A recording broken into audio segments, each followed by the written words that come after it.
Gimana nih? Gimana nih Bro Insis? Kabar gembira hari ini.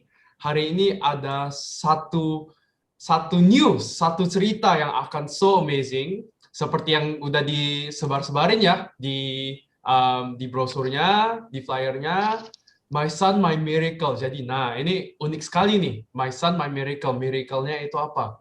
Semua son, semua daughter itu pasti sebuah miracle yang so amazing. Tapi pastikan Bapak Ibu Bro and Sis dengerin cerita ini. Hari ini akan membuka banyak sekali ya. Dan apa hubungannya sama natural health sih sebenarnya? Nah, coba dengerin sampai terakhir ya. Nah, sebelum kita mulai, boleh nggak Bapak Ibu chat di kolom chat? Ada daring dari mana? Online dari mana aja? Kota mana? Atau mungkin ada yang di luar negeri? Boleh coba diketik di kolom chat ada dari mana saja nih coba Bapak Ibu Bro and Sis. Ayo, dari Tangerang Selatan, wow. Dari Jakarta, dari Kupang, wow. Bogor, Jaksel, Jakarta, Jakarta. Wow, banyak sekali. Wow, from over the world. Ada Batam, Tangsel, Tangerang, Jaksel. Oke, nah kalau misalnya mau introduce myself, saya itu Jason, saya dari Batam. Jadi, so amazing, banyak sekali kota-kota yang ikut dan hadir malam ini ya. Dan begitu juga kabarnya, forum ini juga ada ditranslate nih di dua bahasa lagi, bahasa Inggris dan bahasa Khmer, itu yang bahasa Kambodia gitu ya. In Philadelphia, wow, USA, ada dua orang lagi. Wow, dahsyat banget ya. Jadi ini beneran dari mana-mana. Wow, so amazing. Ya, jadi coba Bro and Sis, sebelum kita mulai, boleh minta open heart, open mind, dengar apa news yang akan diceritakan malam hari ini. Nah, pastinya akan menjadi sangat dahsyat sekali, akan menjadi satu cerita yang mungkin setelah sampai ini, Bapak Ibu Bro and Sis akan terkesan-kesan dan rasanya, wah, kok bisa ya, kok bisa ya. Nah, kalau misalnya itu introduction dari saya mau ngundang seseorang nih, saya mau ngundang seseorang so amazing. Beliau adalah seorang natural health practitioner yang sudah practice natural health selama lebih dari 10 tahun gitu ya. Kurang lebih 2010-2011 itu artinya udah 10 tahun di bagian natural health itu sudah sangat-sangat lama. Jadi yang info-info yang akan diberitahu beliau akan pastinya sangat dahsyat. Bro and Sis pasti mau dengerin dan ceritanya apa, My Son My Miracle hubungannya apa. Nah, itu mesti banget deh didengerin gitu. Nah, jadi without further ado, boleh Bro and Sis semangatnya tepuk tangan atau enggak ketik di kolom chat. Kita welcome Ibu Tri. Halo, selamat malam. Tepuk tangan dulu buat MC. MC ganteng banget gak sih? Saya ngeliat Jason, ya, oh God, Jason, you're so young and handsome gitu ya. Keren banget tuh. Saya ngelihat anak-anak muda kayak Jason semangat sekali. Ya, thank you Jason. Bapak, Ibu, brother, sister, selamat malam. Pertama-tama saya ngucapin buat yang sedang berpuasa, selamat berbuka ya. Tahu nggak sadar ya, udah minggu depan tuh udah Lebaran loh, ya. Tadi saya lihat kalender, wah Kamis depan, ini kan Kamis nih, ya. Tanggal 13 tuh ternyata udah Lebaran. So saya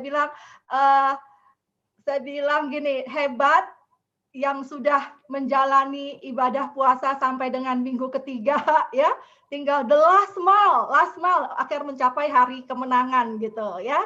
Nah, selain hari Lebaran minggu depan, ternyata ada satu event yang juga sangat spesial adalah tanggal 9 Mei, which is adalah International Mother's Day. Yeay, siapa yang jadi mothers coba di chat. Siapa yang udah menjadi mothers gitu ya. Dan coba saya tanya deh, para mothers-mothersnya, para ibunda-ibunda yang ada di forum ini. Oh, saya ya banyak sekali tuh ya. Apa sih yang sangat dekat di hati seorang ibunda? Coba, apa yang sangat dekat gitu di hati anak ya, bener ya. Anak itu dekat sekali gitu.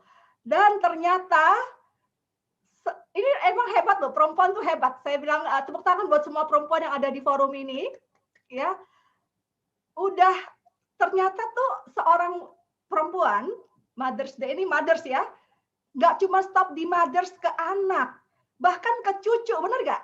Saya yakin ada beberapa di sini yang udah punya cucu, coba nggak cuman tentang anak ya, tentang cucu juga perempuan itu sangat concern, menjadi perhatian utama, bener nggak? Oh, Oma, Pak cucu Bu Aryani, bener ya Bu Aryani ya?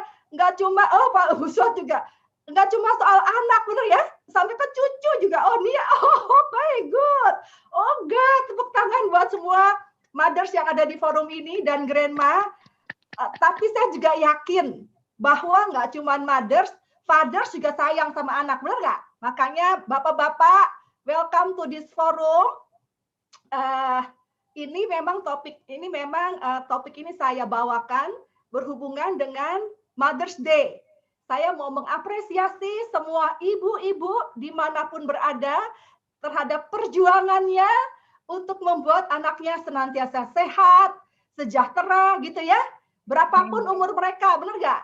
Tapi saya juga yakin bapak-bapak yang di forum ini juga sama. Makanya judulnya My Son, My Miracle. Nggak cuma buat ibu, tapi juga buat bapak yang mencintai semua anak-anaknya. Setuju ya? Oke, so jadi yuk kita buka hati, buka pikiran, dan fokus ya. Karena saya hanya sebagai fasilitator. Saya jadi host aja nih ya. Saya nggak ngajarin, saya hanya berbagi, dan nanti akan ada seorang ibu luar biasa yang mau men-sharingkan pengalamannya terhadap anaknya, bagaimana perjuangannya membuat anak menjadi sehat. Wah, hebat ya, keren. Nah, tapi gini nih, Bapak Ibu, brother sister, ini kan kita lagi online ya. Jadi kalau misalnya tiba-tiba ada gangguan koneksi, baik di saya maupun di Bapak Ibu, kita santai aja ya. Oke ya? Mari kita berdoa bahwa semuanya lancar, koneksinya lancar, jadi kita bisa lakukan secara mulus. Setuju? Now, are you ready? Are you ready? Coba ngomong di chat, karena saya mau tahu nih pada ready nggak nih ya? Ayo, ready. Oke. Now, saya mau sharing, ini coba ya. Bisa lihat screen saya? Bisa lihat screen saya ya?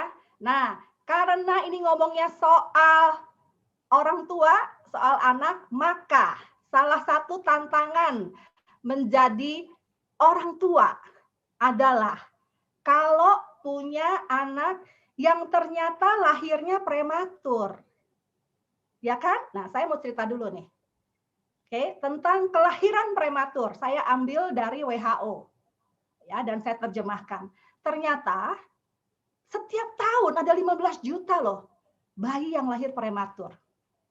Dan itu kalau di rata-rata adalah lebih dari 1 per 10 kelahiran bayi. Wow, buat saya jadi lebih dari 10% bayi yang lahir itu adalah prematur ya. Secara global prematur itu merupakan penyebab utama kematian pada anak di bawah usia 5 tahun. So, jadi ilmu yang saya, bukan ilmu ya, ini yang saya bagikan adalah buat para ibu-ibu dan juga calon-calon ibu. Gimana caranya supaya jangan sampai punya bayi prematur, ya, dan juga kalau udah lagi punya bayi prematur sekarang, atau punya kenalan, yang punya bayi yang lahir prematur, mereka tuh pasti ada tantangannya. Nah, saran saya sekarang boleh dikontakin semua yang kalian kenal untuk join di forum ini sekarang. Ya, karena ini cocok sekali untuk generasi berikut. Ya, bayi-bayi itu adalah anak-anak, itu adalah anak-anak kita nih, generasi muda yang ke depan gitu ya, yang nanti akan jadi ganteng dan pintar seperti Jason gitu ya. Oke. Nah, ini adalah tentang apa itu kelahiran prematur dan bagaimana di dunia ya. Kemudian gini, oh sebentar. Bayi prematur itu beresiko mengalami sejumlah gangguan fungsi organ tubuh, seperti jantung, otak, saluran napas, saluran cerna, termasuk imun tubuh, dan mengatur suhu tubuh. Kenapa? Karena bayi itu lahirnya belum cukup umur, istilahnya gitu ya. Jadi organnya belum terbentuk secara sempurna. Nah, karena belum terbentuk sempurna, maka sangat beresiko. Tidak seperti bayi-bayi yang lain. Biarpun bayi yang lain pun bukan berarti semuanya nggak ada resiko. Tapi bayi prematur lebih besar resikonya. Karena organnya belum terbentuk. Ya. Terus yang ini penting. Penyebab umum kelahiran prematur itu bisa jadi karena kembar. Ya, atau infeksi pada saat hamil. Atau kondisi ibunya punya penyakit seperti diabetes dan darah tinggi. Sekarang coba para wanita-wanita atau para calon-calon ibu, baik yang sudah menikah maupun mau menikah gitu ya, mau jadi ibu, hati-hati dengan ini. Jadi kalau misalnya, oh sekarang saya ada ini nih kecenderungan diabetes nih atau darah tinggi, maka, nah itu mesti dibenerin. Tapi juga seringkali nggak ada penyebab yang teridentifikasi kenapa bisa lahir prematur. Ya, so ini saya sharingkan karena ini sangat relevan nanti dengan sharing dari seorang ibu yang saya akan undang. Oke ya. Jadi artinya selain memperhatikan bayinya, juga memperhatikan ibunya. Karena bisa jadi bayi itu lahir prematur karena kondisi ibu. Bukan semata-mata kondisi bayi, ya. Yuk. Nah, kelahiran prematur, untuk mengurangi resiko melahirkan prematur, sang ibu harus menjalani kehamilan yang sehat. Yaitu apa? Jalankan diet yang sehat. Terus yang kedua penting nih, mencukupi kebutuhan nutrisi ibu yang sedang hamil. Supaya kalau ibunya cukup nutrisinya, itu akan masuk ke dalam embrio, ke dalam calon bayi. Karena bayi itu mendapatkan nutrisi dari ibu, ya kan? Terus tetap berolahraga, istirahat yang cukup, ya, mengelola stres. Nah, nanti saya ceritain ini ya, nanti ada hubungannya nih. Terus of course jangan merokok, jangan minum alkohol. Nanti kalau enggak bayinya lahirnya kesian paru-parunya. Right? So, ini adalah yang menjadi awareness kita nih. Gitu ya, para ibu-ibu. Oke, dan para ibu-ibu yang punya anak perempuan, bisa nanti kalau anak perempuannya sedang hamil, anjurkan ini, supaya nanti cucu-cucu kita menjadi cucu-cucu yang sehat. Setuju ya? Oke, now, sebelum saya sharingkan lebih jauh, saya mau mengundang seorang yang luar biasa. Ya, seorang ibu yang menurut saya dahsyat deh, saya nggak bisa saya bilang kalau saya dalam kondisi dia akan sangat menarik gitu ya. Saya akan mengundang seorang ibu pejuang, fighter ini ya, yang benar-benar mencintai anaknya dengan luar biasa gitu ya, berjuang sampai anaknya sehat. Saya mengundang Yuli, boleh? Yuli ini boleh undang Yuli, boleh Yuli di spotlight, Jason, bersama saya. Hai Yul. Oke, saya kenalkan ya. Yuli ini adalah seorang ibu rumah tangga dari Batam. Oke, saya serahkan forum ini ke Yuli untuk cerita Yul tentang anakmu, your son, your miracle. Keajaibannya seperti apa ya? Thank you, silakan. Thank you sebelumnya Bu Tris untuk kesempatannya. Sebelumnya perkenalkan, nama saya Yuli dari Batam, ibu dari mama dari 3 orang anak, istri dari seorang suami. Jadi malam hari ini saya mau sharing tentang perjalanan anak kami yang ketiga, namanya Kenan. Sebenarnya anak ini bisa dibilang Tuhan titipkan ke keluarga kami. Kenan adalah anak yang lahir prematur di usia 6 bulan. 6 bulan, terus anak ini kami adopsi. Adopsi yang awalnya sekilas saja tahu kalau anak ini lahir prematur.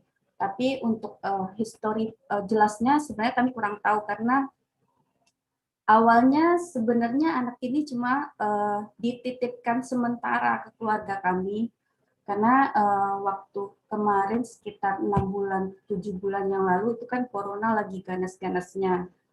Anak ini sebelumnya dirawat sama seorang perempuan, bisa dibilang dia single parent dan tinggal sama mertuanya. Jadi beranjak si Kenan ini mulai besar, waktu datang ke rumah kami itu umurnya 6 bulan. Jadi si mama mertuanya ini udah mulai nggak mau jaga. Alasannya si Kenan udah mulai aktif, jadi dia udah nggak kuat buat jagain. Jadi singkat cerita, Kenan datang ke rumah kami. Datang ke rumah kami, awal datang kayak anak-anak pada umumnya, cuma size-nya kecil. Terus pas udah mulai diserahin ke aku buat jaga, hal yang pertama dilakukan kan mandiin, bersihin anak ini. Terus pas pertama buka pampasnya, rasanya mau yang kalau mungkin yang di sini yang udah pernah punya anak tahu gimana rasanya kalau lihat bayi pantatnya merah-merah karena iritasi pampers. Ini bukan hanya merah-merah tapi sudah berdarah. Nah, jadi ya udah anak ini kami rawat 1 minggu pertama di rumah, udah mulai akrab sama anak pertama sama anak kedua saya. Yang pertama namanya Lexi, itu sekarang umur 14 tahun. Lexa yang kedua itu sekarang umur 9 tahun. Jadi main-main. Ada satu masa kita lagi duduk main-main di bawah, di lantai bawah. Terus kami kan ada pelihara 2 anjing. Terus anjing ini lagi main lari-lari. Terus pas satu anjing yang kecil, mini poodle gitu, dia duduk di kakinya si Kenan. Tapi Kenan ini nggak ada respon sama sekali. Jadi aku bilang sama suamiku, kayaknya ada yang salah sama Kenan. Nanti coba kita pergi cek ke dokter mata. Udah kebesokan paginya pergi cek ke dokter mata. Setelah cek, dokter bilang kemungkinan anak ini yang matanya ini ada putih-putih, katarak. Dokter bilang kemungkinan katarak. Atau bisa jadi ini anak saraf matanya belum terhubung. Kalau di klinik mata sini, kami nggak punya alat buat cek, jadi sama dokter direkomendasikan ke awal bros. Jadi dari awal bros, dokter sempat USG. Dokter bilang kami juga nggak punya alat buat ngecek keadaan si Kenan. Mudah-mudahan cuma katarak, karena kalau katarak itu gampang katanya. Tapi kalau saraf matanya yang nggak terhubung, secepatnya ibu bagusnya bawa ke Jakarta. Karena kalau sekarang masih ada harapan, masih bisa di laser. Jadi ngomong sama suami, kayaknya 2 atau 3 hari setelahnya kita langsung bawa ke Jakarta. Bawa ke Jakarta, begitu dicek, dokter bilang hasil pemeriksaan kornea mata anak ini yang sebelah kiri itu udah stadium akhir, sebelah kanan itu 4A menuju 4B. Tapi dokter bilang di sini kami nggak vonis anak ibu buta, karena dari hasil pemeriksaan begitu kami dokter deketin dia masih menangis, dikasih senter dia masih malingkan mukanya. Jadi dokter bilang oke, nanti kita umur 1,5 tahun, ibu balik ke sini, kita periksa ulang katanya gitu. Ya udah. Tapi dari pemeriksaan ini bukan hasil mata yang poin-poin utama yang kita dapat. Ternyata dari pemeriksaan dokter mata, anak ini mengalami gizi buruk. Gizi buruk, jadi dokter suruh kita tanya lagi sama orang tuanya, sebenarnya anak ini selain lahir prematur, pola dia rawat seperti apa. Jadi panggillah orang tuanya dan kita tanya, ngomong banyak. Terus dari situ baru tahu anak ini sebelum tinggal sama kami, cara susunya adalah dibikinin 60 mili dan kalau anaknya nangis bakal dikasih. Tapi kalau udah stop nangisnya bakal dicabut. Jadi ya kalau satu botol susu 60 ml itu kalau tahan 3 jam ya 3 jam baru dihabiskan, 4 jam baru dihabiskan. Memang di awal-awal aku agak susah kasih susunya karena kan kalau kebiasaan aku bikin susu anak harus habiskan. Jadi sekarang ini kalau susu awal-awal itu lama sekali. Nah, jadi dari dokter mata yang di Jakarta kita tahu oh kondisi Canon ini sebenarnya dia selain matanya bermasalah dia juga punya masalah gizi. Sebenarnya udah mulai mau kita bawa ke dokter buat cek kondisi keseluruhan. Tapi berhubung corona kan awal-awal kan kita masih takut sekali untuk ke dokter. Ke rumah sakit itu bisa dibilang agak kurang berani karena papa mertua saya punya histori pernah kena bakteri, jadi untuk corona kita benar-benar jaga sekali. Ya udah depending dulu ke dokternya sambil di rumah mulai semenjak pulang dari Jakarta dia udah mulai mengkonsumsi produk-produknya yang dari Bisword. Sebelumnya saya juga mau thanks buat Bisword untuk produk-produknya karena mungkin kondisi Canon sekarang kurang lebih itu berkat dia pemakaian produk dari Bisword. Jadi setelah pulang Jakarta kita rawat dia, nggak selang mungkin sekitar 1 atau 2 bulan dia mulai batuk karena tahu kondisinya prematur. Kita juga ada ketakutan awalnya, jadi begitu dia batuk malam besok pagi kita udah bawa ke dokter. Dokter anak bilang kondisi bagus Bu, paru-paru masih bersih, cuma ada dahak di tenggorokan. Nggak usah khawatir, dokter bukain resep. Udah bukain resep, pulang, karena pulang habis itu kan karena 1 malam sebelumnya itu si Kenan ini rewel sekali. Suami aku bilang, ya udah kamu istirahat, biar si Kenan dijaga sama si Anti. Mamanya ini namanya Anti. Jadi suami aku panggil mama kandungnya buat ke rumah buat bantu jaga. Jadi 1 hari itu anak ini main sama mama kandungnya. Jadi waktu hari itu aku nggak turun-turun liatin dia karena anak ini kalau udah dengar suara aku dia nggak mau lagi sama mamanya. Nah jadi kalau mamanya datang main ke rumah, aku usahain nggak turun liatin anak ini. Karena kalau dengar suara aku pasti nangis nggak mau, pasti langsung mau minta gendong. Jadi 1 hari itu aku istirahat, anak ini sama mamanya di bawah. Terus karena udah mulai maghrib, suamiku pulang, terus suamiku bilang, ya udah Mei kita antar si Anti pulang, si Kenan kan udah bobo. Ya udah dia bobo kayak biasanya. Jadi ditaruh mamanya di baby box. Suamiku bilang ya udah Mei temenin ya sekalian nanti kita beli sate. Mamanya ngekos dari rumah kami ini dekat sekali, paling nggak sampai 2 menit lah kalau bawa mobil. Jadi antar mamanya, terus kita balik ke rumah itu kayaknya nggak sampai 10 menit. Nggak sampai 10 menit berani ditinggal karena di rumah ramai sekali. Ada mama mertua, ada mbak juga. Tapi salahnya saya sama suami, kita pesan. Karena si anak ini semalamnya kurang tidur, posisi dia lagi tidur, kita pesenin Kenan bobo, Cece sama Koko jangan berisik, main di bawah aja. Nah, jadi selama kami pergi, ya udah mama mertua saya sempat naik ke atas, buka pintu lihat, oh Kenan tidur karena posisinya dia biasa tidur tengkurap.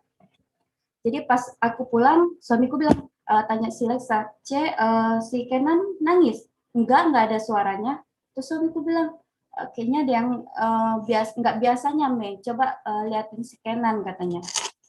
Begitu saya naik, pas lihat menuju ke baby box, posisi tengkurap, kepala udah di bawah bantal, aku angkat, ternyata badannya udah dingin. Pas aku balikin, mukanya udah biru semua. Jantungnya udah nggak ada lagi. Jadi saat itu juga aku pergi suamiku, kita ke emergency rumah sakit. Kebetulan rumah kami ke rumah sakit itu dekat. Sampai ke emergency, ya kita cerita ke dokter, kondisinya gimana, berapa lama tidak bernapas, kita juga nggak tahu. Pertolongan pertama dipacu jantung. Selang nggak sampai 10 menit kita dipanggil ke ruangan, terus dokter bilang sekarang detak jantung udah ada, nafas udah ada, tapi dibantu dengan ventilator. Terus karena kondisi corona juga, begitu dia udah terpasang ventilator, anak ini kan harusnya masuk ke ICU. Tapi karena dia datang dengan kondisi gagal nafas, prosedur rumah sakit mengharuskan dia diisolasi sampai dengan hasil swab-nya keluar. Padahal di waktu di emergency, anak ini udah mulai bangun, udah batuk, terus waktu sebelum dipindahin ke ruang isolasi, aku sempat ngomong, Dek, Mama nggak bisa jaga, nanti Dedek sama suster dulu ya, nanti beberapa hari aja, nanti Mama jaga Dedek. Dia masih jawab, masih ada gu. Oh, malam itu gimana kita usahain dia nggak masuk ke ruang isolasi, tapi memang prosedur rumah sakit dia harus diisolasi sampai hasil swab keluar. Oke, hari pertama dia diisolasi itu masih respon. Dia pakai ventilator, masih ada nafas spontan, disupport pakai ventilator. Sampai hari keempat hasil swab dia negatif, baru turun ke ruang ICU. Tapi begitu dia turun di ruang ICU, yang disayangkan adalah dia udah nggak ada kendali buat nafasnya. Jadi full dia nafas itu pakai mesin. Jadi kalau Bu Tris bisa bantu untuk yang foto ini pertama. Kelihatan? Nah, yang foto yang pertama. Ini kelihatan nggak, Yo? Mungkin bisa digedein. Bentar ya, sebentar. Nah, jadi setelah 4 hari dia diisolasi, kan dia turun ke ruang ICU. Di ICU itu yang awalnya dia punya nafas spontan, di ruang diisolasi dia punya nafas spontan, disupport pakai ventilator, turun ICU ternyata kondisinya memburuk. Kondisinya memburuk itu dia nafas udah full pakai ventilator, terus kalau bisa dilihat di dadanya itu biru-biru, itu beberapa kali dia sempat hilang nafas juga, jadi sempat dipacu lagi jantungnya beberapa kali. Ya di ICU juga sempat 1 kali. Kalau dilihat kondisinya gini, anaknya gemuk, padahal bukan gemuk. Ini selama dia di ruang isolasi kan di infus, cairannya nggak keluar sama sekali. Jadi dia tuh kayak bukan gebuk tapi bengkak air.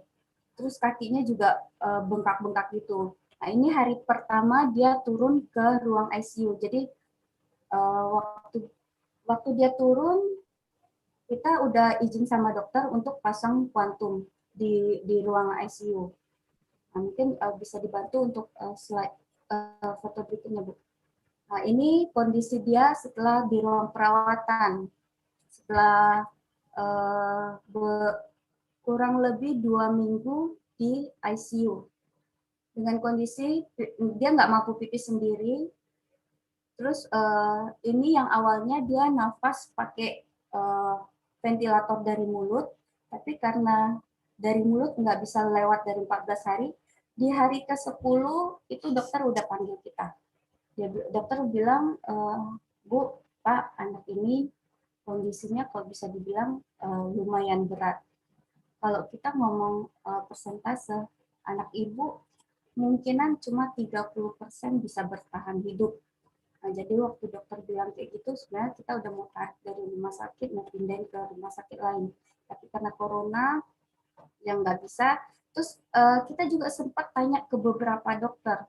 Terus ceritain anak ini gimana. Dokter bilang, yang dilakukan rumah sakit itu sudah yang paling tepat, Bu. Kalau dengan kondisi yang orang nggak nafas itu 3 menit aja nggak sampai ke otak oksigen, itu udah bahaya sekali. Kalau anak itu bisa bertahan sampai sekarang itu luar biasa. Jadi begitu setelah 2 minggu di ICU dia mulai turun ke ruang perawatan. Karena menurut dokter anak ini udah kesempatan hidupnya kecil, jadi kami merasa di rumah sakit itu ya jamnya dia minum obat dia dikasih obat. tapi nggak ada perlakuan, maksudnya nggak ada tindakan yang bisa membuat anak ini kondisinya jauh lebih baik. Nah, jadi ini setelah turun ke ruang perawatan dan mulai konsumsi alfa meta, karena dari dokter bilang untuk kondisi anak ibu sebenarnya nggak ada obat karena secara organ tubuh dia bagus, cuma karena dia nggak bernafas, kemungkinan sel di otaknya itu ada yang kena.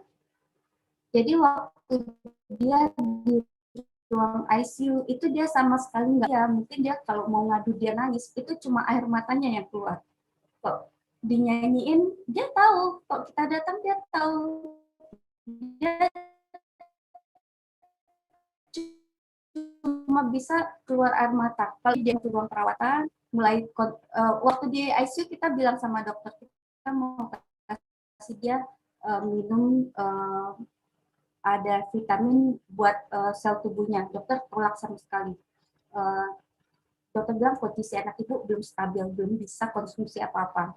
Nah, jadi kalau udah turun di ruang perawatan, kita mulai diajarin buat merawat sendiri.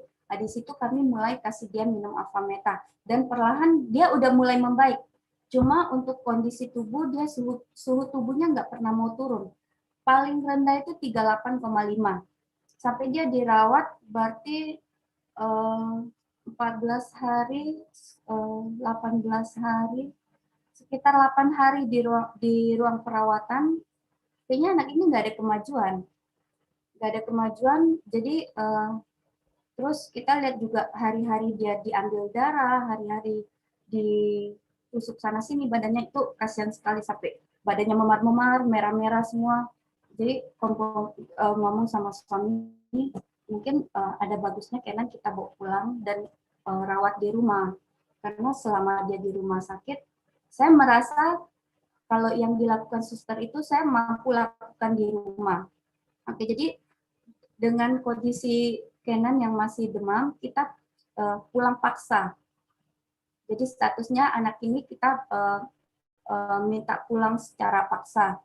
Jadi pulang ke rumah dengan kondisi si baby ini, dia pipis belum bisa, pipis pakai selang, terpasang tracheostomy. Jadi ini bisa dilihat dia yang di tenggorokan di lehernya itu adalah bypass, jadi oksigen dibuka ke paru-parunya langsung. Dan dia juga minumnya lewat selang. Nah, ini kondisi pertama dia pulang yang tadi Bu Tris kasih lihat itu adalah kondisi awal dia pulang. Dan ini adalah perawatan dia di rumah. Selama di rumah ini kurang lebih 2 minggu setelah dia dirawat di rumah, dia mulai merespon sekali. Tangannya itu kalau bisa dilihat itu diikat karena dia mulai pandai tarik ini tracheostominya. Jadi kalau nggak diikat dia bisa tarik oksigennya. Sedangkan oksigennya itu belum stabil. Jadi kalau di ruang perawatan itu dari dia di ICU dia butuh 8 bar. Saat dia pulang setelah pakai kuantum, pakai center, pakai alfa meta juga, kondisi oksigennya itu 1,5 bar. Jadi 1,5 bar kita buat dia pulang. Di rumah masih pakai oksigen, masih dirawat. Kalau obat-obat dari rumah sakit masih tetap diminum, cuma di rumah lebih kita bisa jemur. Bu, boleh ke foto yang sebelumnya, Bu? Nah, jadi kalau bisa dilihat ini itu ada selang pipisnya yang keluar, selang pipis, tracheostomy, dan dia minum pakai susunya pakai selang. Dan setelah dirawat di rumah sekitar 2 atau 2 minggu, nggak sampai 3 minggu, ternyata nggak tahu kenapa saya sering ngeliatin kok ini selang pipisnya lepas. Jadi karena sering lihat dia lepas kan bawa dia ke emergency lagi, pasang selang pipis yang baru. Pulang ke rumah kok sering lepas lagi, padahal di rumah sakit nggak pernah lepas.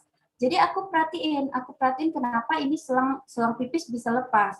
Terus pas dia lepas, aku coba nggak bawa balik ke emergency buat pasang selangnya. Aku mau lihat, ternyata secara nggak tahu kapan mulainya juga, ternyata ini anak udah mulai bisa pipis sendiri. Yang awalnya sebelum waktu dia masih di ruang perawatan itu dokter bilang anak ini harus dioperasi, buka selang pipisnya karena dia nggak mampu pipis sendiri. Kata dokter kalau nggak dioperasi dia nggak bakalan bisa pipis sendiri. Nah, jadi pas udah pulang ke rumah nggak tahu ternyata perlahan dia bisa pipis sendiri. Nah, ini kalau perawatannya di rumah, jadi setiap pagi itu kalau ada matahari aku keluarin, aku jemur, terus digosok-gosok pakai alfasfin juga. Dan ini mulai diajarin dia lepas pakai oksigennya. Ini kan terkadang aku masih pakai oksigen, terus lihat kalau saturasinya bagus, oksigennya bagus, aku bukain. Terus kalau mulai drop lagi, aku pasang lagi oksigennya. Nah, ini ini belum lama. Jadi kalau sekarang dia udah kondisi sekarang udah lepas tracheostomi, pipisnya udah normal. Terus sekarang juga dia udah belajar tengkurap, udah belajar duduk, udah belajar ngomong lagi. Kalau sekarang udah bisa gitu. Yang awalnya dokter bilang waktu di ICU, waktu sebelum kita pasang tracheostomi, dokter bilang, dokter udah sempat suruh kita pikirkan lagi apakah anak ini masih mau terus dipertahankan pakai mesin atau mau udah dilepaskan aja. Jadi waktu dokter bilang gitu, kami cuma bilang, dok tolong lakukan terbaik, sisanya biar kami usaha, biar kami yang rawat anak ini. Dokter bilang, ibu kalaupun anak ini bertahan, anak ini nggak bakal bisa ngapa-ngapain, anak ini cuma bisa terbaring di atas tempat tidur. Terus saya juga sempat berembuk sama suami saya, terus suami saya bilang, nggak apa-apa nih, kalau memang Kenan sampai sekarang masih ada, ya karena dia berusaha bolak-balik, dia sempat hilang nafas, kenapa dia masih bisa bertahan, karena dia masih mau sama kita. Ya udah, kita minta dokter lakukan terbaik, dan ya puji Tuhan, ya kalau bisa dilihat kondisi Kenan sekarang, dokter juga nggak pernah menyangka. Jadi setiap kali saya bawa Kenan kontrol kan, dia setelah bawa pulang sekitar 4 bulan, aku bawa dia kontrol lagi, dilakukan pengecekan, ternyata anak ini ada penyakit epilepsinya. Nah, jadi sering kontrol dosis epilepsinya, dokter selalu bilang, dek, badanmu ini gemes, dokter lihatnya kayak gitu. Nah, ini kalau dilihat, dia mulai belajar tengkurap, belajar angkat kepala, jadi yang awalnya dokter bilang, anak ini udah nggak ada harapan lagi, kalaupun ada harapan, kalaupun dia bisa bertahan, bakal sakit-sakitan, bakal terus di tempat tidur. Ya, sekarang Kenan membuktikan dia mulai belajar lagi, ya anak-anak ya pada umumnya mulai makan, mulai belajar ngomong lagi, belajar tengkurap, belajar duduk. Ya. Saya sama keluarga mau mengucapkan terima kasih juga ya buat This World, untuk produk-produknya, buat FFG, ya karena tanpa FFG mungkin kami juga, waktu dokter meminta kami untuk ikhlas, mungkin kami bakal lakukan hal itu. Tapi waktu di titik saya merasa Tuhan tolong kasih yang petunjuk lah, kasih tolong yang terbaik, karena ada satu masa saya juga kayaknya sedih banget lihat si Kenan, nggak tahan lihat kondisi dia ditusuk sana sini setiap hari, apalagi waktu pernah lihat dia hilang nafas lagi, ditekan lagi dadanya, sampai pernah saya ngomong sama salah satu leader saya sharing di grup saya bilang, Bu, saya beradopsi anak dengan kondisi gini, dan waktu itu support dari keluarga FFG itu yang benar-benar menguatkan kami saat itu sampai dengan saat ini. Ya, jadi kalau kami, saya pribadi, suami, sama anak-anak mau say thank you sama leader-leader saya yang waktu itu jadi sumber kekuatan kami untuk terus merawat anak ini sampai sekarang. Ya, sharing saya paling sampai situ, Putris. Thank you FFG, thank you This World buat produknya. Wow, saya speechless lah. Saya bilang gitu. Tepuk tangan semua buat Yuli ya teman-teman. Kalau ibu yang lihat ini gitu ya, semua ibu bener nggak? Ya kan? Saya tuh miris gitu. Thank you for sharing Yul. Thank you. Kita doakan ya semua teman-teman supaya Kenan tetap tambah sehat gitu ya. Menjadi lebih baik dan lebih baik gitu. Thank you for sharing Yuli. A bit emotional ya. So that's the miracle. Makanya kenapa akhirnya saya pilih judul ini, Bapak Ibu, My Son, My Miracle. Right? Dan miracle itu terbantu lewat tadi adalah lewat produk-produk yang tadi Yuli bilang ya, produknya Biswood, dan juga lewat komunitas FFG. Oke, nah sekarang saya mau sharing yuk, apa sih produk tadi yang Yuli ceritain gitu ya. Oke ya, brother sisters, let's open mind, open heart. Thank you for the gift Yuli. Ini adalah sharing luar biasa buat semua ibu dan semua bapak ya, karena anak-anak kita adalah miracle. Oke. Saya coba ke sini tadi sampai mana? Oh, ini dia ya. Oke. Now, habis sharing dari Yuli, coba deh kita masuk ke sini. Apa sih rahasia hidup sehat untuk semua umur itu sebenarnya? Nah, ternyata ini, brother sister. Ya. Jaga pH tubuh. Terus jaga tingkat oksigen, kayak tadi kan Yuli bilang gitu ya, dan jaga pikiran supaya jangan stres juga ya. Tadi kan anak-anak prematur itu seperti tadi sharing saya di screen awal adalah karena organnya belum sempurna, itu menjadi lebih rentan terhadap penyakit, terutama tadi pernapasan, jantung ya. Now, saya cepat aja nih karena ini ya. Ini adalah yang tadi Yuli bilang tentang alpha spin yang tadi nyala-nyala yang ada di seputarnya Kenan. Ya, ini yang nomor 2 nih. Tadi dari yang sharing sebelumnya ya, ini ya tentang menjaga oksigen dan juga IMF untuk melindungi dari IMF karena kalau lagi sakit itu sangat rentan gitu. Nah, ini adalah alpha spin generasi kedua, revolusi perlindungan lingkungan dari IMF, membuat jadinya lingkungannya harmonis. Oke. Nah, alpha spin yang generasi 2 itu adalah ini, tampilannya elegan. So, ini dia yang di sebelah kiri, aksesoris elegan dan lengkap. Jadi ada kotaknya juga bagus gitu ya. Ada buku panduan di dalamnya, ada kartu ID, ini baru, dan ada pelindung silikon. Oke, jadi kalau dilihat kayak gini. Nah, ini saya udah punya nih ya, alpha spin generasi 2. Kemudian, dia juga punya desain geometris baru. Ada 7 lingkaran spin dan bentuknya bintang. Dilihat ya, ini spinning tapi juga bintang untuk energi pusaran. Sehingga ini membuat fokus aliran dan titik transfer untuk cairan. Oke, sehingga ini fokusnya nanti ke dalam sini cairannya ya. Nah, juga memberdayakan fungsi kesehatan, diberdayakan, di-empower. Apa yang di-empower? Mengharmonisasikan efek frekuensi.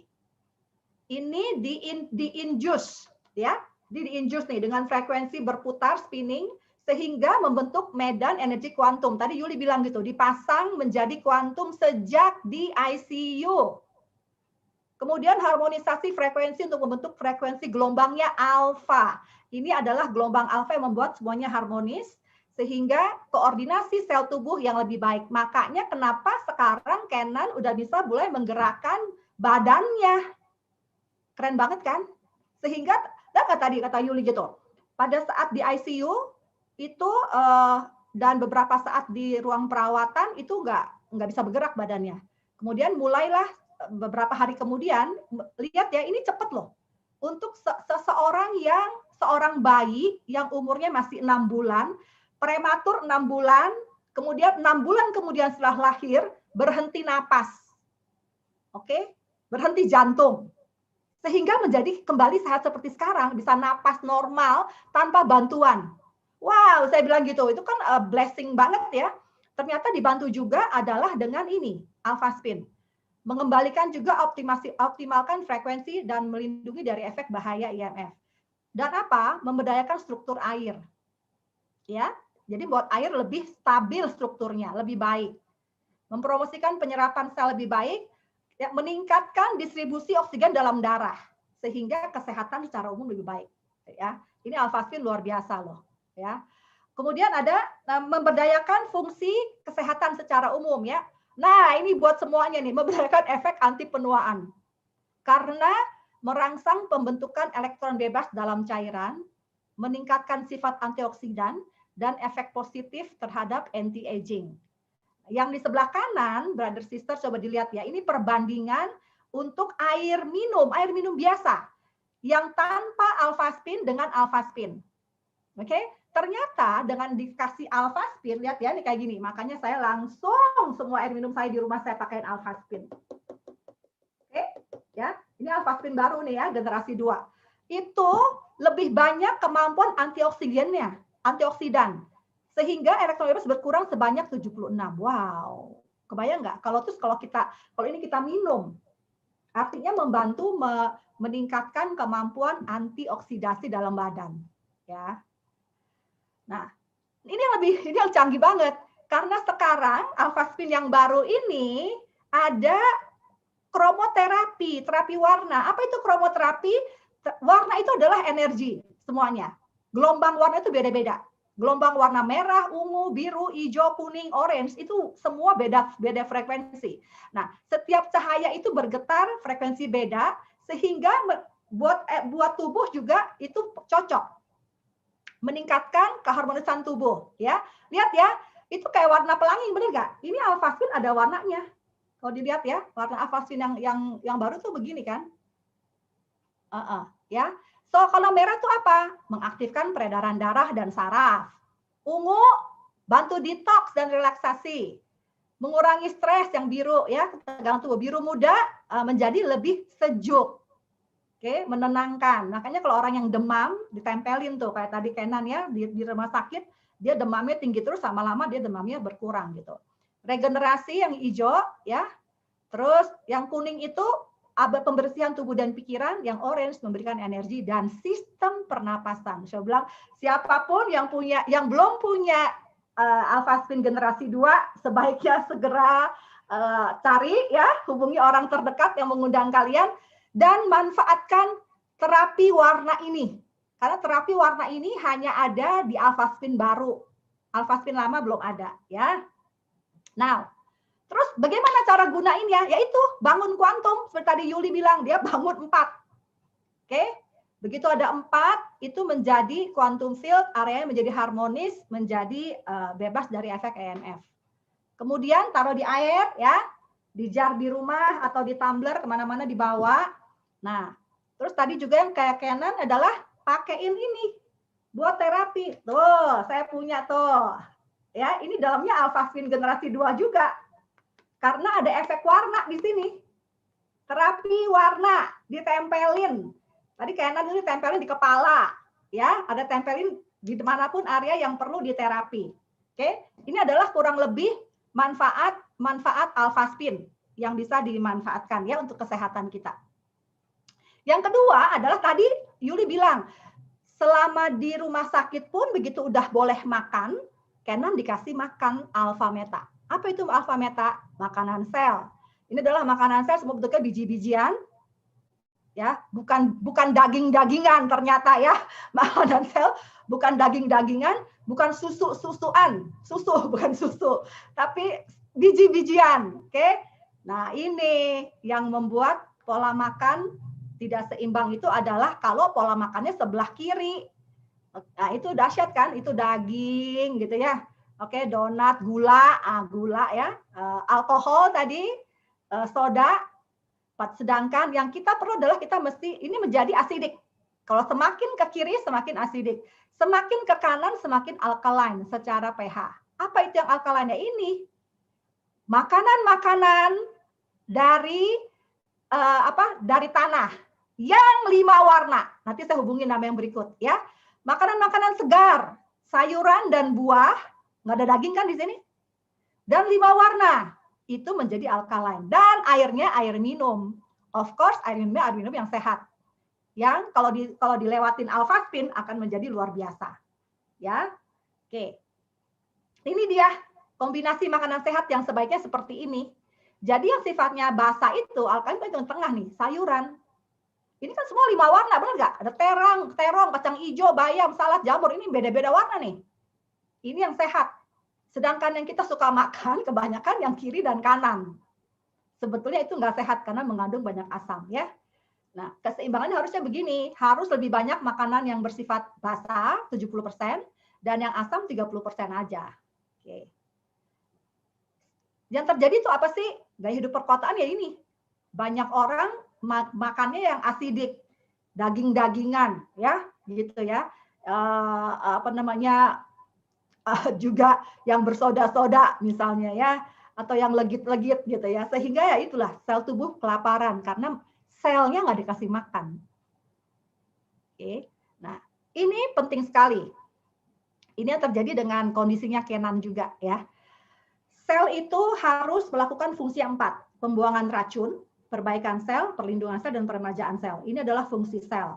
Nah, kalau ini tidak terjadi, maka sel itu menjadi sakit. Itu yang terjadi sama Kenan di awal. Tadi Yuli bilang kondisi nutrisinya buruk. Hanya dikasih susu kalau dia nangis. Kalau dia nggak nangis, nggak dikasih. Right? Ya mana cukup energinya di badan, mana cukup selnya. Ya. Dan susu itu kan lebih ke dari daging, ya, dari binatang, bukan dari makanan sel. Right? Nah, ini yang makanan sel, alpha meta, which is Yuli tadi bilang bahwa sejak di rumah sakit pun, biarpun Kenannya belum bisa bergerak, udah dikasih alpha meta ya. Nah, ini yang nih saya mau gambarin. Alpha meta itu mengandung alpha PSP dan bekerja bersama dengan enzim membuat bioenergi ATP. Ya, sehingga menjadi metabolisme lancar. Ini saya gambarin 2 yang hubungannya relevan sama topik malam ini adalah untuk ibu hamil dan anak-anak. Jadi sarannya adalah entarlah tunggu anak saya lahir aja baru saya kasih alpha meta. Bukan, ibu-ibu sejak dari dalam perut bayi itu kan udah perlu nutrisi. Tadi ingat ya, bagaimana mencegah supaya anak nggak lahir prematur. Maka ibu-ibunya yang sedang hamil itu, yang sedang membesarkan anak gitu dalam perutnya ya, dalam rahim kita semua, itu ibunya tanggung jawabnya adalah ini, memberi nutrisi pada anak yang dalam kandungan, bukan nunggu anaknya di luar. Ya. So, karena pada saat ibu hamil itu juga banyak sekali perubahan dalam tubuh perempuan. Benar nggak? Untuk persiapan ASI gitu ya. Untuk supaya ASI-nya juga nanti jadi lancar, supaya anaknya juga lahirnya sehat. Oke? Ya. Jadi ibu-ibu jangan nunggu sampai punya anak. Sebelum punya anak pun udah mesti minum alpha meta. Ini adalah saya sekilas namanya ATP tadi ya, bahwa semua itu makanan sel itu ATP itu masuk ke dalam mitokondria. Yang warna ini nih, warna ungu ya. Nah, ini kalau saya gedein, nah ini mitokondria kayak begini yang ungu tadi. Nah, ini mitokondria. Oke, dia ada lubang-lubang membrannya nih, sehingga itu gula masuk. Oke ya, gula yang biasa dimakan, apalagi kalau misalnya bentuknya adalah nasi, daging gitu ya, gula, oke, maka bentuknya gede molekulnya, nggak bisa masuk ke dalam lubang membran.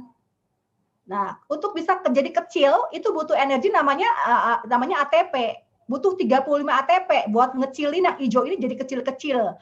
Begitu udah keluar ini ya, keluar dari lubang ini, dia menghasilkan 36. Tapi kan tekor ya nggak? Untuk bisa keluar 36 butuh 35. Jadi cuma 1 dapatnya.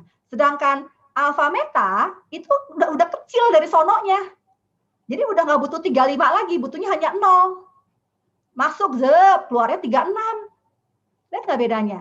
Ya, jadi daripada punya modal 35 mendingan nggak ada modal yang minum alpha meta. Nah, ini langsung 30 detik masuk ke dalam mitokondria. Ini yang terjadi dengan Kenan. Kenapa menyebabkan Kenan jadi recovery-nya cepat? Coba bayangin kalau cuma dipakai obat-obatan dokter aja. Ya, nggak secepat itu perbaikan sel.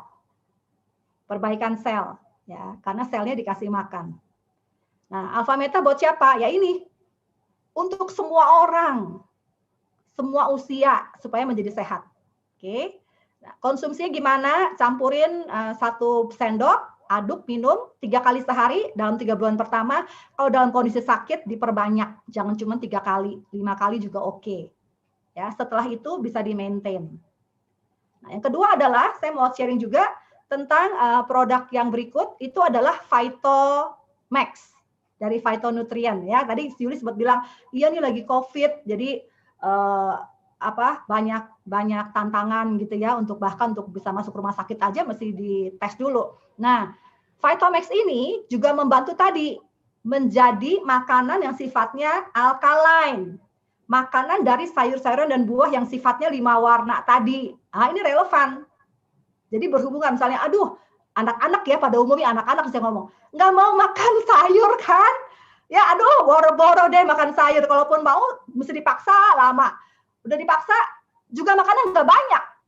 That's typical anak-anak zaman sekarang. Mereka lebih suka burger, ya kan? Donat, McDonald's gitu ya. Daripada suruh makanan bener-bener sayuran dan buah. Ini jawabannya buat anak-anak. Ini jawabannya untuk memenuhi kebutuhan alkalinnya mereka. Sayuran 5 warna. Ya. Apa isinya? Itu adalah phytonutrient. Apa itu phytonutrient?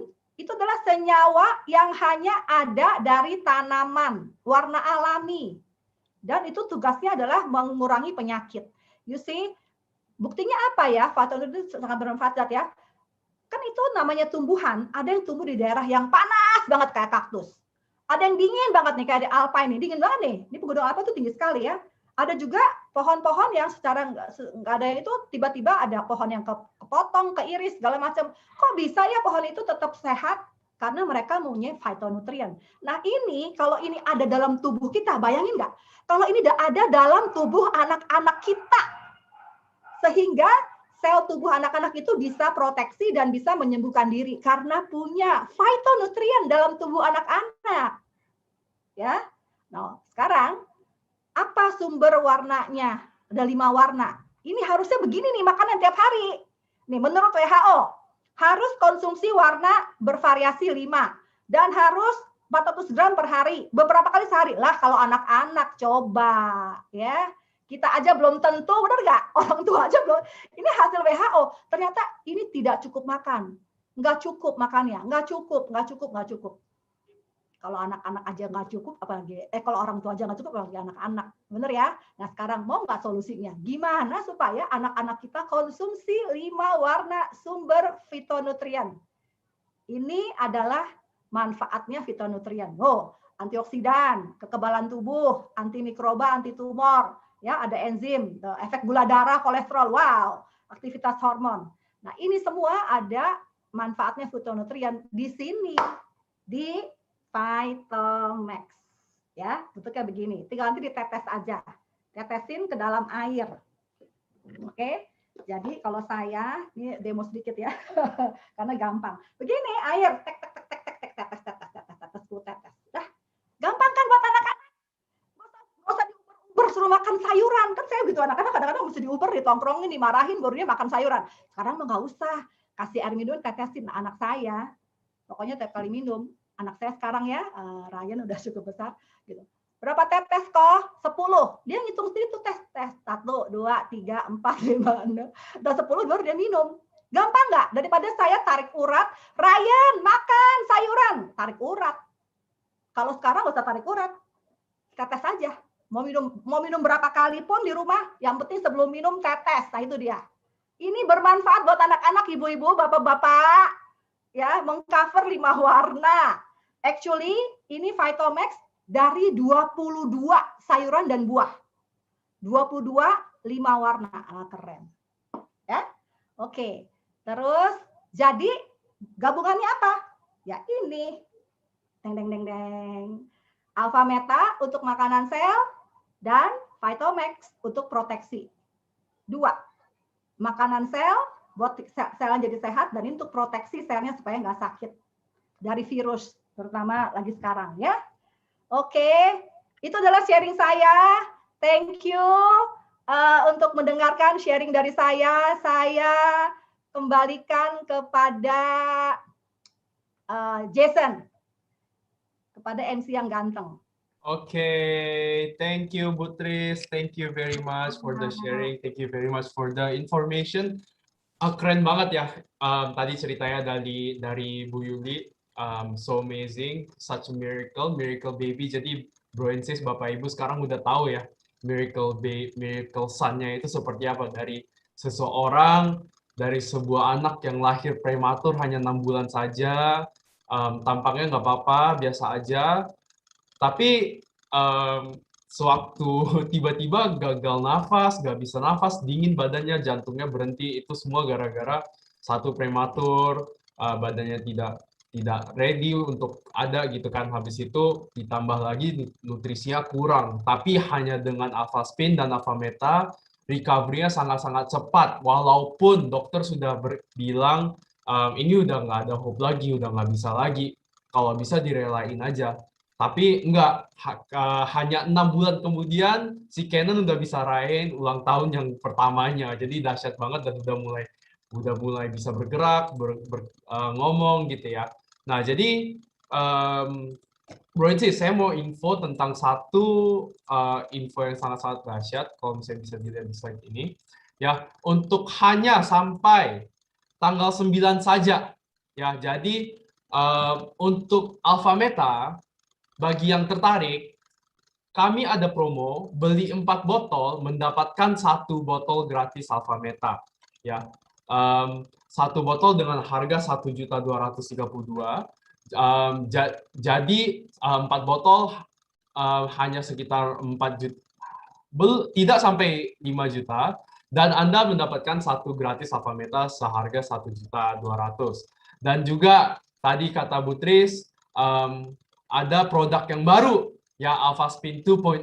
Alphaspin 1 aja sudah so amazing, bisa membantu Kenan untuk sembuh lebih cepat lagi, meningkatkan oksigen dalam tubuh, bisa lebih fit lagi. Nah, sekarang 2.0 dengan chromotherapy. Nah, ini hanya ini produk inden ya. Jadi karena produk ini baru di launching minggu lalu, hanya dalam 15 menit saja sold out di seluruh dunia. Jadi Bapak Ibu, Bro and Sis, kalau mau minat tentang produk ini bisa beli, tapi inden sampai bulan Juni. Ya, paketnya adalah mendapatkan 5 Alphaspin, ya, mendapatkan 1 Alphaspin mini senilai 8,3 juta.